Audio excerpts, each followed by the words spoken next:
Sitting here with black dice. We got it in 4-wheel drive mode. We're going to show you how this Airlift 3-piece system works. I've got it connected to my phone.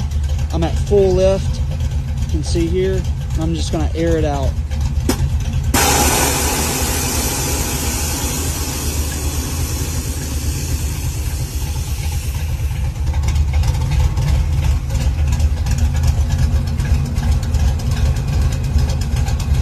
It's ride height.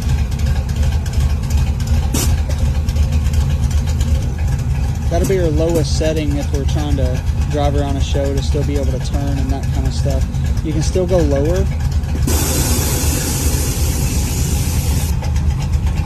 You can go low and just pop the front up just a little bit and cruise right there, but you're not going to be able to turn on the setup that we have. Just air it all the way up.